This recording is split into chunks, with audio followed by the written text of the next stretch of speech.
नमस्कार साथियों, अतुल्य ज्ञान चैनल जीएस में मैं आप सभी का स्वागत करता हूं। आज की इस वीडियो में हम लूसेंट की जो बुक है वस्तुनिष्ठ सामान्य ज्ञान संभावित प्रश्नों के लिए इस बुक से प्रश्न लिए गए हैं।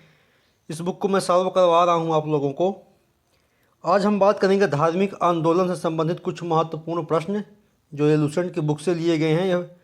इसमें टोटल 127 प्रश्न हैं। इसको मैं दो भागों में तोड़ दिया हूँ। पार्ट 1 में आपके जो है 1 से 70 हैं और पार्ट 2 में 71 से लेकर 127 तक आपको प्रश्न मिलेंगे। तो आइए हम बात करते हैं प्रश्नों की। ये रहा आपका पहला प्रश्न।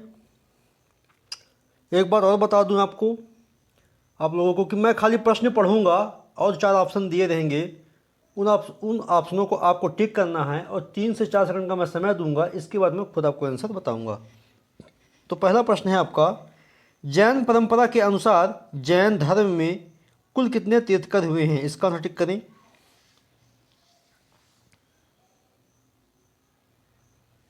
इसका आंसर हो जाएगा आपका सी नंबर 24। आइए अगले प्रश्न की बात करते हैं। प्रश्न नंबर 2, त्रिपिटक धर्म ग्रंथ है। त्रिपिटक धर्म ग्रंथ है, इसका आंसर टिक करें।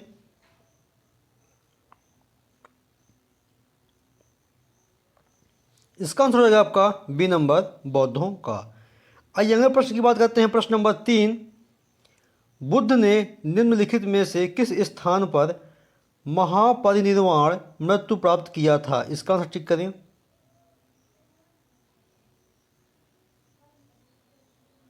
इसका आंसर हो जाएगा आपका कुशीनगर में। आइए अगले प्रश्न की बात करते हैं। प्रश्न नंबर 4,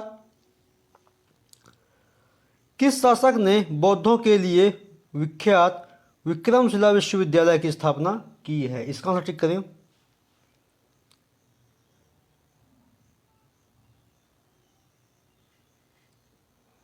इसका आंसर होगा आपका डी नंबर धर्मपाल। आइए अगले प्रश्न की बात करते हैं। प्रश्न नंबर 5, किसके द्वारा तृतीय बौद्ध संगीति को संरक्षण प्रदान किया गया था? आपसे परीक्षा में प्रश्न पूछ लेगा, किसके द्वारा तृतीय बौद्ध संगीति को संरक्षण प्रदान किया गया था? इसका आंसर टिक करें।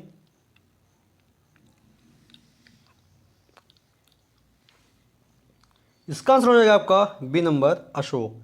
आइए अगले प्रश्न की बात करते हैं। प्रश्न नंबर 6, बौद्ध ग्रंथ पिटकों की रचना निम्नलिखित में से किस भाषा में की गई थी? आपसे परीक्षा में प्रश्न पूछ लेगा, बौद्ध ग्रंथ पिटकों की रचना निम्नलिखित में से किस भाषा में की गई थी? इसका आंसर टिक करें।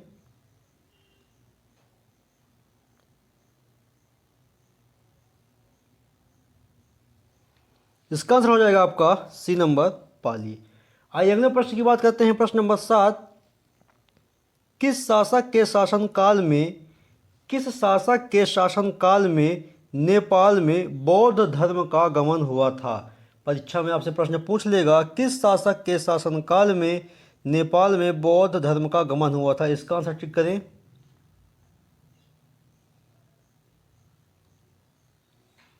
इसका आंसर हो जाएगा आपका बी नंबर अशोक।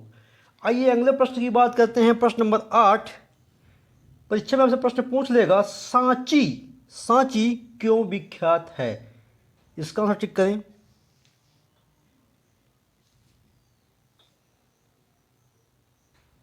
इसका आंसर है आपका बी नंबर सबसे बड़ा बौद्ध स्तूप। आइए अगले प्रश्न की बात करते हैं। प्रश्न नंबर 9, महावीर का जन्म किस क्षत्रिय गोत्र में हुआ था? परीक्षा में आपसे प्रश्न पूछ लेगा, महावीर का जन्म किस क्षत्रिय गोत्र में हुआ था? इसका आंसर टिक करें।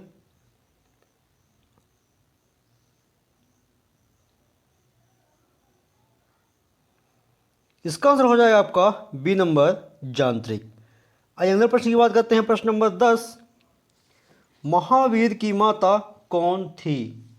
परीक्षा में आपसे प्रश्न पूछ लेगा कि महावीर की माता कौन थी? इसका आंसर टिक करें।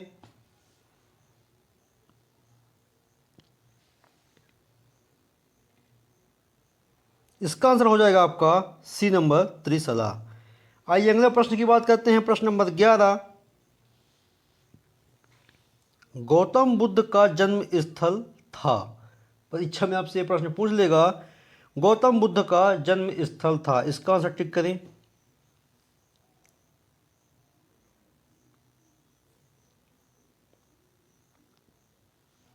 इसका आंसर हो जाएगा आपका डी नंबर लुम्बिनी। आइए अगले प्रश्न की बात करते हैं। प्रश्न नंबर 12, प्राचीनतम विश्वविद्यालय कौन था? इसका आंसर टिक करें।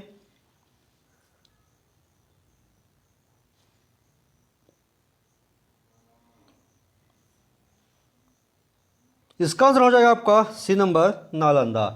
आइए अगले प्रश्न की बात करते हैं। प्रश्न नंबर 13, किस भाषा का ज़्यादा प्रयोग बौद्धवाद के प्रचार के लिए किया गया?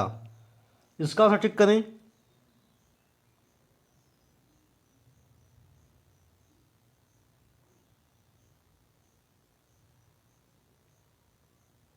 इसका आंसर हो जाएगा आपका सी नंबर पाली। आइए अगले प्रश्न की बात करते हैं। प्रश्न नंबर 14, महावीर की मृत्यु कहाँ हुई थी? परीक्षा में आपसे प्रश्न पूछ लेगा, महावीर की मृत्यु कहाँ हुई थी? इसका आंसर टिक करें।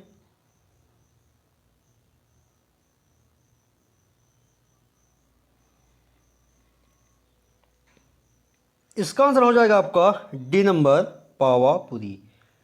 आइए अगले प्रश्न की बात करते हैं। प्रश्न नंबर 15, जैनियों के पहले तीर्थकर कौन थे? परीक्षा में आपसे प्रश्न पूछ लेगा, जैनियों के पहले तीर्थकर कौन थे? इसका आंसर टिक करें।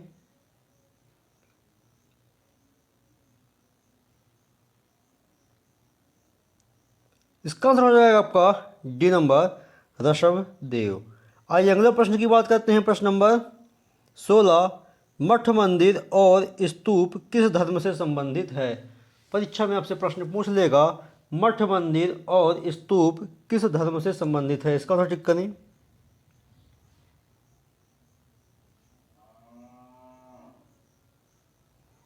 इसका आंसर हो जाएगा आपका ए नंबर बौद्ध धर्म। आइए अगले प्रश्न की बात करते हैं। प्रश्न नंबर 17, बौद्ध धर्म एवं जैन धर्म दोनों के उपदेश किसके शासनकाल में दिए गए थे? परीक्षा में आपसे प्रश्न पूछ लेगा, बौद्ध धर्म एवं जैन धर्म दोनों के उपदेश किसके शासनकाल में दिए गए थे? इसका आंसर टिक करें।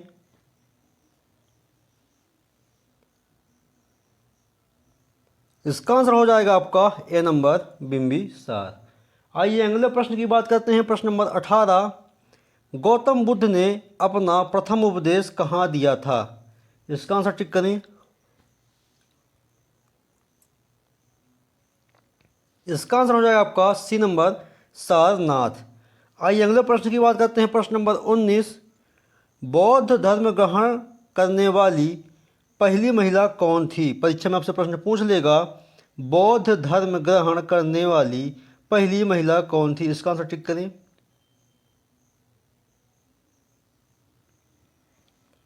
इसका आंसर हो जाएगा आपका सी नंबर महाप्रजापति गौतमी। आइए अगले प्रश्न की बात करते हैं। प्रश्न नंबर 20, बोध गया स्थित है? परीक्षा में आपसे प्रश्न पूछ लेगा, बोध गया स्थित है? इसका आंसर टिक करें।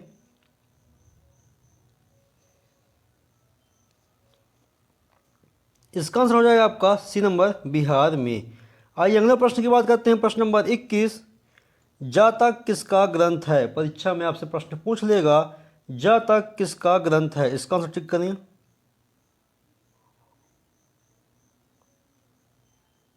इसका आंसर हो जाएगा आपका सी नंबर बौद्ध। आइए अगले प्रश्न की बात करते हैं। प्रश्न नंबर 22, सिद्धार्थ बुद्ध को ज्ञान प्राप्ति कहाँ हुई थी? इसका आंसर टिक करें।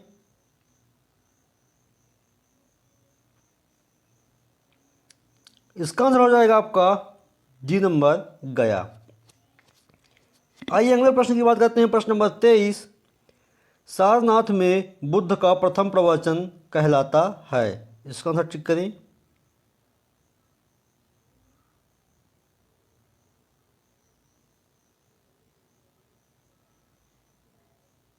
इसका आंसर हो जाएगा आपका डी नंबर धर्मचक्र प्रवर्तन। आइए अगले प्रश्न की बात करते हैं। प्रश्न नंबर 24, बौद्ध धर्म ने समाज के निम्न वर्गों पर महत्वपूर्ण प्रभाव डाला? बौद्ध धर्म ने समाज के निम्न वर्गों पर महत्वपूर्ण प्रभाव डाला? इसका आंसर टिक करें।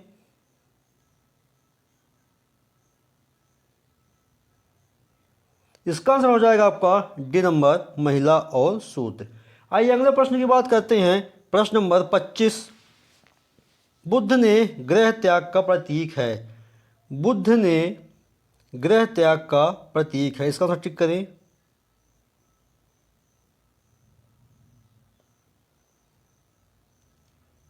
इसका आंसर हो जाएगा आपका ए नंबर, घोड़ा। आइए अगले प्रश्न की बात करते हैं। प्रश्न नंबर 26, गौतम बुद्ध द्वारा भिक्षुणी संघ की स्थापना कहाँ की गई थी।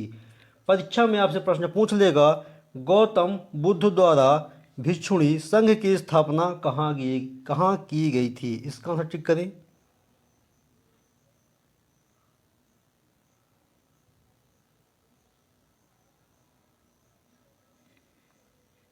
इसका आंसर हो जाएगा आपका बी नंबर, कपिल वस्तु में। आइए अगले प्रश्न की बात करते हैं। प्रश्न नंबर 27, सर्वप्रथम शून्यवाद, शून्य का सिद्धांत का प्रतिपादन करने वाले बौद्ध दार्शनिक का नाम है, इसका आंसर टिक करें।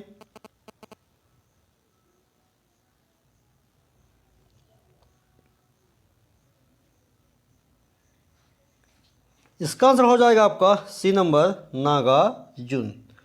आइए अगले प्रश्न की बात करते हैं। प्रश्न नंबर 28, महावीर का मूल नाम था। परीक्षा में आपसे प्रश्न पूछ लेगा, महावीर का मूल नाम था, इसका आंसर टिक करें।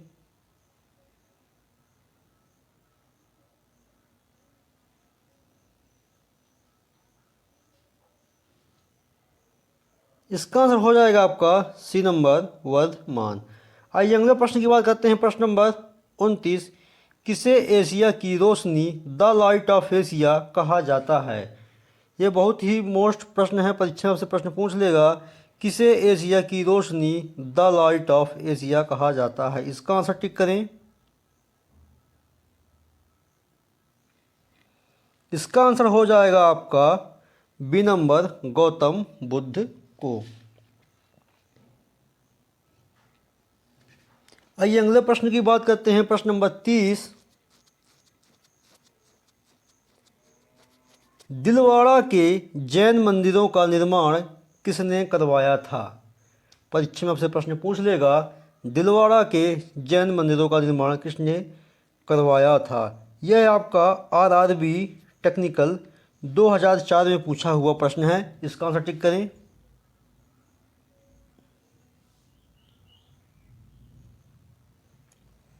इसका आंसर हो जाएगा आपका सी नंबर, चालुक्यों सोलंकियों ने।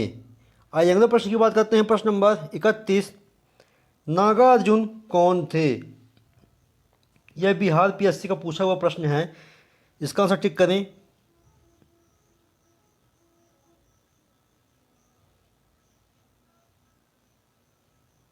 इसका आंसर हो जाएगा आपका डी नंबर, बौद्ध दार्शनिक।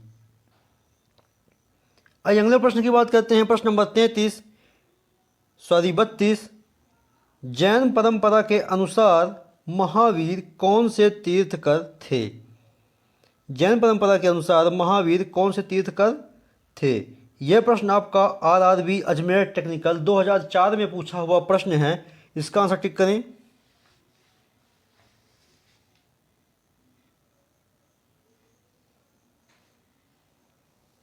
इसका आंसर हो जाएगा आपका डी नंबर, 24 में।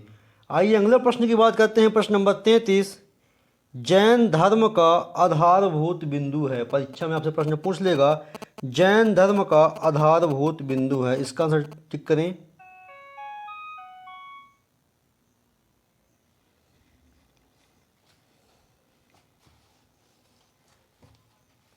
इसका आंसर हो जाएगा आपका सी नंबर, अहिंसा। आइए अगले प्रश्न की बात करते हैं। प्रश्न नंबर 34,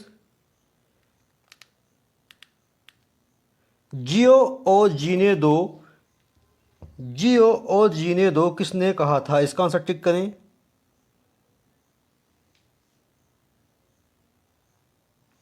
इसका आंसर हो जाएगा आपका ए नंबर, महावीर स्वामी।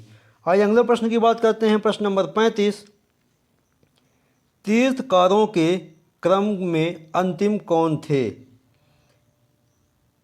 तीर्थकारों के क्रम में अंतिम कौन थे, इसका आंसर टिक करें।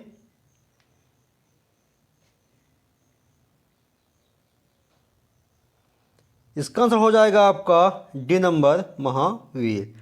आइए अगले प्रश्न की बात करते हैं। प्रश्न नंबर 36, जैन धर्म में पूर्ण ज्ञान के लिए क्या शब्द है?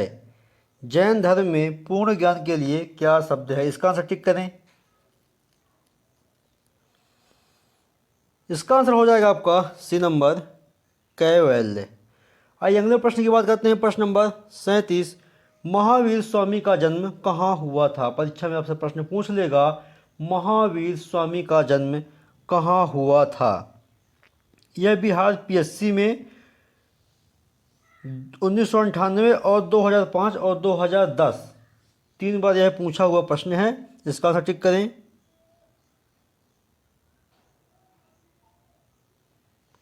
इसका आंसर हो जाएगा आपका ए नंबर कुंडग्राम में। आइए अगले प्रश्न की बात करते हैं। प्रश्न नंबर 38, कनिष्क के शासनकाल में चतुर्थ बौद्ध संगीत सभा किस नगर में आयोजित की गई थी? यह बिहार की पीएससी 2005 में पूछा हुआ प्रश्न है। इसका आंसर टिक करें।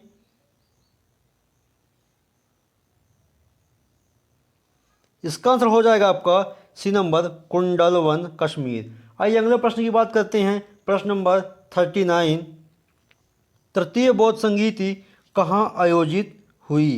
परीक्षा में आपसे प्रश्न पूछ लेगा, तृतीय बौद्ध संगीति कहाँ आयोजित हुई? यह बिहार पीएससी 2004 और 2010 में पूछा हुआ प्रश्न है। इसका आंसर टिक करें।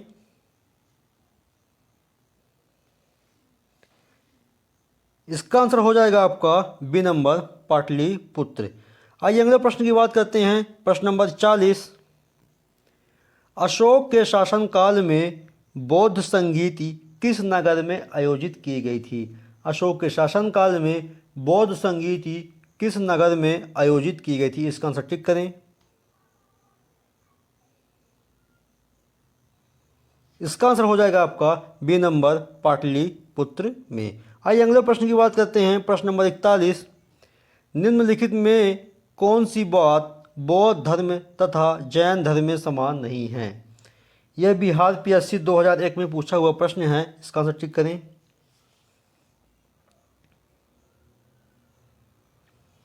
इसका आंसर हो जाएगा आपका ए नंबर अहिंसा। आइए अगले प्रश्न की बात करते हैं। प्रश्न नंबर 42, निम्नलिखित में से किस नगर में प्रथम बौद्ध संगीत सभा आयोजित की गई थी? यह आपका बिहार पीएससी 2001 और एमपी पीएससी 1990 में पूछा हुआ प्रश्न है। इसका आंसर टिक करें। इसका आंसर हो जाएगा आपका सी नंबर राजगृह। आइए अगले प्रश्न की बात करते हैं। प्रश्न नंबर 43, इसमें आपको सही जोड़ियां मिलाना है। प्रश्न क्या है इसमें? बुद्ध ने जीवन की 4 महत्वपूर्ण घटनाएं, मतलब बुद्ध के जीवन की महत्वपूर्ण 4 घटनाएं और उनसे संबंध 4 स्थानों का नीचे उल्लेख है। यह 2 स्तंभों में फर्स्ट एवं सेकंड में अंकित है। आपको इनका सुमेल करना है। तो स्तंभ फर्स्ट और स्तंभ सेकंड आपको दिया हुआ है। इसमें आपको सही जोड़ी या मिलाना है। जैसे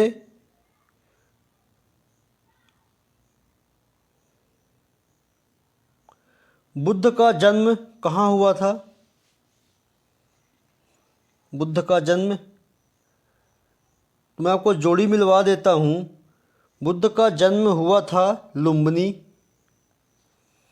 और बुद्ध को ज्ञान प्राप्ति कहाँ हुई थी? तो बोध गया। और बुद्ध को प्रथम प्रवचन कहाँ हुआ था? तो सारनाथ। और बुद्ध का निधन कहाँ हुआ था? तो कुशीनगर। तो इसका आंसर क्या हो जाएगा आपका? C number. आइए अगले प्रश्न की बात करते हैं। प्रश्न नंबर 44, निम्नलिखित में से कौन सबसे पूर्वकालिक जैन ग्रंथ कहलाता है? इसका आंसर टिक करें। यह बिहार पीएससी 1995 में पूछा हुआ प्रश्न है। इसका आंसर हो जाएगा आपका बी नंबर 12, सी नंबर 14 वर्ष। आइए अगले प्रश्न की बात करते हैं। प्रश्न नंबर 45, अजीवक संप्रदाय के संस्थापक कौन थे? ये भी बिहार पीएससी 1994 में पूछा हुआ प्रश्न है। इसका आंसर टिक करें। इसका आंसर हो जाएगा आपका डी नंबर मखली गोसाल। आइए अगले प्रश्न की बात करते हैं। प्रश्न नंबर 46, भागवत संप्रदाय के विकास में योगदान अत्यधिक था। इसका आंसर टिक करें। इसका आंसर हो जाएगा आपका बी नंबर हिंद यूनानी। आइए अगले प्रश्न की बात करते हैं। प्रश्न नंबर 47, भगवान महावीर का प्रथम शिष्य कौन था। यह यूपी पीसीएस में पूछा हुआ प्रश्न है और यह प्रश्न आपको जो है 2005 में पूछा गया है। इसका आंसर टिक करें। इसका आंसर हो जाएगा आपका ए नंबर जमाली। आइए अगले प्रश्न की बात करते हैं। अगला प्रश्न है आपका 48, त्रिरत्न सिद्धांत, सम्यक धारण, सम्यक चरित्र, सम्यक ज्ञान जिस धर्म की महिमा है वह है।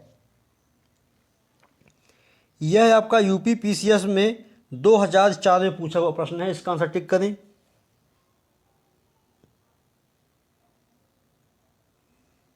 इसका आंसर हो जाएगा आपका सी नंबर जैन धर्म। आइए अगले प्रश्न की बात करते हैं। अगला प्रश्न क्या है आपका 49 में दिया कथन ए और कथन बी। कथन ए कह रहा है कुशीनगर मल्ल गणराज्य की राजधानी थी और कथन बी में दिया हुआ है महात्मा बुद्ध का महापरिनिर्वाण कुशीनगर में हुआ था। अब कूट में क्या लिखा हुआ है, ए और आर दोनों सही हैं तथा आर ए की व्याख्या करता है। बी में क्या दिया हुआ है, ए और आर दोनों सही हैं तथा आर ए की व्याख्या नहीं करता है। सी नंबर दिया हुआ आपका ए सही है किंतु आर गलत है। डी नंबर दिया हुआ ए गलत है किंतु आर सही है। तो इसका आंसर क्या हो जाएगा आपका बी नंबर, ए और आर दोनों सही हैं तथा आर ए की व्याख्या नहीं करता है। आइए अगले प्रश्न की बात करते हैं। प्रश्न नंबर 50, निम्नलिखित कथनों का विचार करें एवं चैत्य व विहार में क्या अंतर है इसे चुनें। इसका आंसर टिक करें। और यह आपका यूपी पीसीएस 2003 में पूछा हुआ प्रश्न है।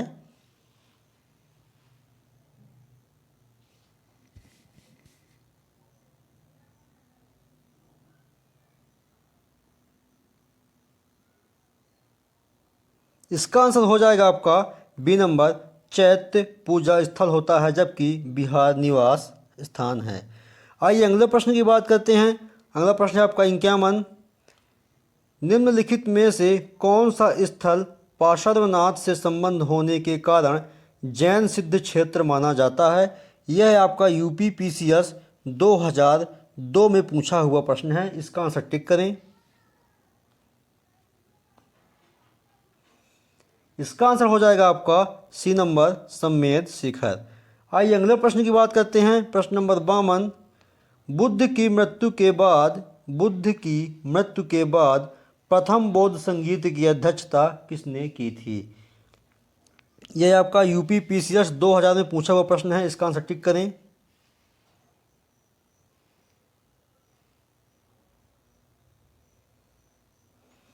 इसका आंसर हो जाएगा आपका ए नंबर, महाकश्यप। आइए अगले प्रश्न की बात करते हैं। प्रश्न नंबर 53, निम्नलिखित में से बुद्ध के जीवन काल में ही संघ प्रमुख होना चाहता था। यह आपका यूपी पीसीएस में पूछा हुआ प्रश्न है और 1999 में पूछा गया है। इसका आंसर टिक करें।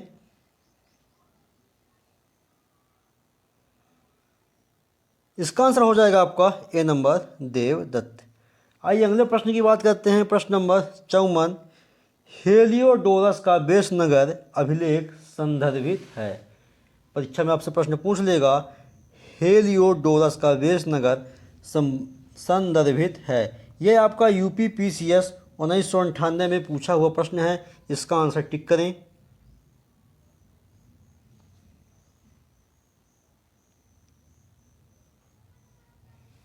इसका आंसर हो जाएगा आपका डी नंबर, केवल वासुदेव से। आइए अगले प्रश्न की बात करते हैं। प्रश्न नंबर 55, बौद्ध धर्म के विषय में कौन से कथन सही हैं। इसका आंसर टिक करें।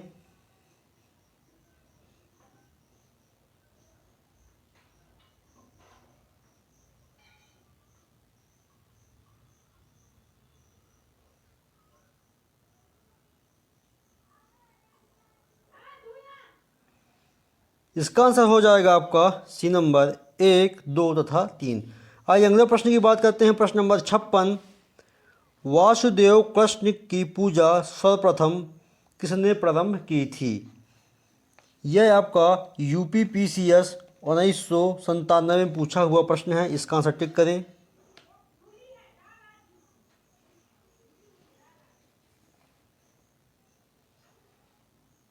इसका आंसर हो जाएगा आपका ए नंबर 7 ने।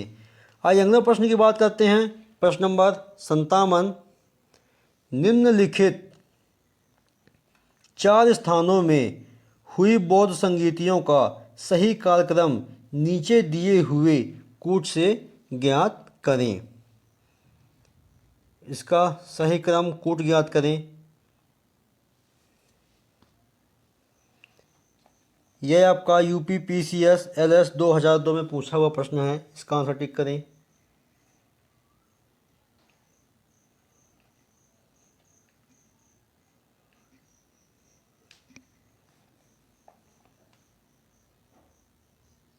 इसका आंसर हो जाएगा आपका डी नंबर। सही कालक्रम क्या है? पहला है आपका राजगृह, दूसरा है वैशाली,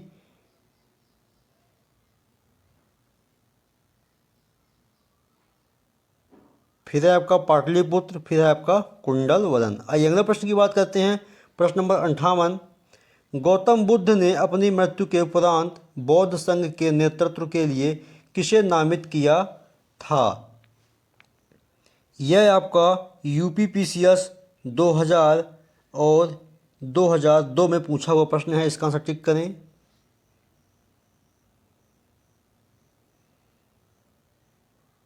इसका आंसर हो जाएगा आपका डी नंबर, किसी को नहीं। आइए अगले प्रश्न की बात करते हैं। प्रश्न नंबर 59, स्यादवाद सिद्धांत है। स्यादवाद सिद्धांत है, यह आपका उत्तराखंड PSC में पूछा हुआ प्रश्न है। 2005 में पूछा गया है। इसका आंसर टिक करें। इसका आंसर हो जाएगा आपका सी नंबर, जैन धर्म का। आइए अगले प्रश्न की बात करते हैं। प्रश्न नंबर 60, गौतम बुद्ध का जन्म कब हुआ था? यह आपका MPPSC में पूछा हुआ, MPPSC 2000 में पूछा हुआ प्रश्न है। इसका आंसर टिक करें।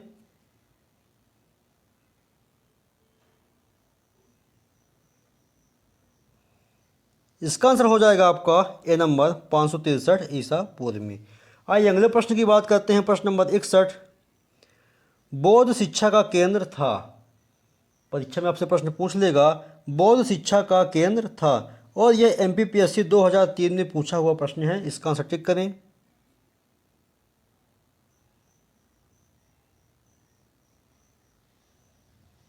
इसका आंसर हो जाएगा आपका ए नंबर, विक्रमशिला। आइए अगले प्रश्न की बात करते हैं। प्रश्न नंबर 62, भारत में सबसे बड़ा बौद्ध स्तूप कहाँ स्थित है? भारत में सबसे बड़ा बौद्ध स्तूप कहाँ स्थित है? यह MPPSC 2001 में पूछा हुआ प्रश्न है। इसका आंसर टिक करें।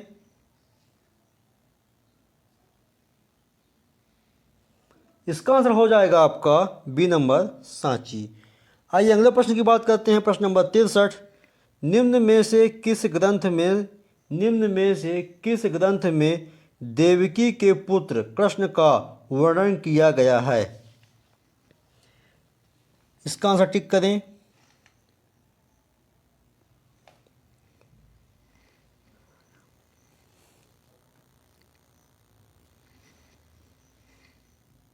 इसका आंसर हो जाएगा आपका बी नंबर, छांदोग्य उपनिषद।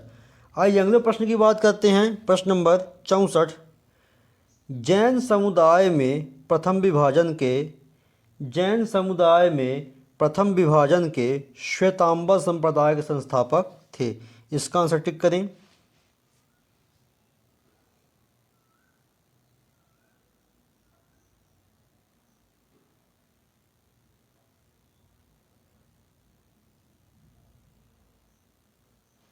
इसका आंसर हो जाएगा आपका ए नंबर, स्थूलभद्र। आइए अगले प्रश्न की बात करते हैं। प्रश्न नंबर 65, भारत में सबसे प्राचीन विहार है। परीक्षा में आपसे प्रश्न पूछ लेगा, भारत में सबसे प्राचीन बिहार है?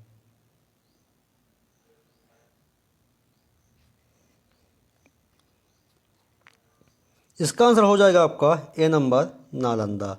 आइए अगले प्रश्न की बात करते हैं। प्रश्न नंबर 66, प्रथम जैन महासभा का आयोजन कहाँ हुआ था? इसका आंसर टिक करें।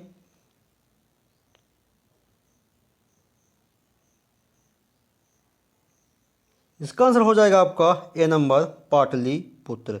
आइए अगले प्रश्न की बात करते हैं। प्रश्न नंबर 67, द्वितीय जैन महासभा का आयोजन कहाँ हुआ था? इसका आंसर टिक करें।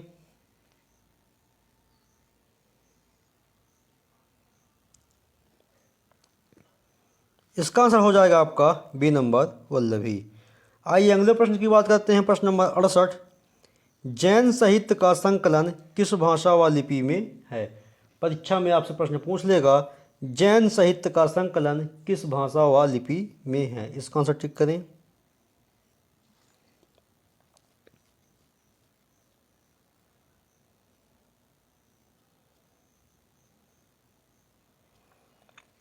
इसका आंसर हो जाएगा आपका प्राकृत व अर्धमागधी, बी नंबर। आइए अगले प्रश्न की बात करते हैं। प्रश्न नंबर 69, निम्नलिखित में से कौन सा एक अन्य तीनों के समकालिक नहीं था?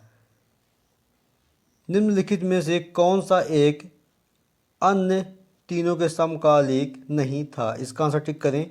यह आपका यूपी पीसीएस 2005 में पूछा हुआ प्रश्न है।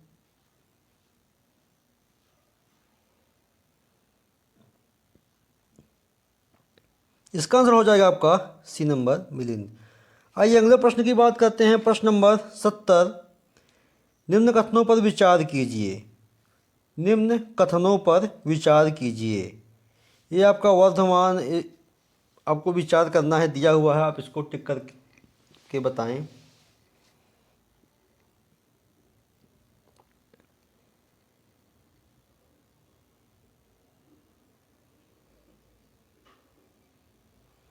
इसका आंसर हो जाएगा आपका सी नंबर 2 तथा 3। गौतम बुद्ध की माता कौशल राजवंश की राजकुमारी थी और 23वें तीर्थकर पार्श्वनाथ बनारस के थे। तो उम्मीद करता हूँ कि यह वीडियो आपको अच्छी लगी होगी। तो आप इस वीडियो को लाइक करें और ज़्यादा से ज़्यादा लोगों में शेयर करें, और जो हमारे चैनल में नए व्यूअर्स हैं वो इस चैनल को सब्सक्राइब कर लें ताकि आपको अगली वीडियो का नोटिफिकेशंस मिल जाए। मैं लूसेंट की जो है पहला आपका दिया हुआ था हड़प्पा सिंधु सभ्यता, फिर दूसरा वैदिक सभ्यता, तीसरा आपका दिया हुआ था महाजनपद काल, और ये भी भाग तीसरे का ही है, तीसरे का सेकंड पार्ट है जो धार्मिक आंदोलन में आपको टोटल 127 प्रश्न हैं जो मैं 1 से 70 तक करवा दिया हूँ। 71 से लेकर के 127 तक आपको पार्ट 2 में ही मिलेगा। तो जय हिंद, जय भारत।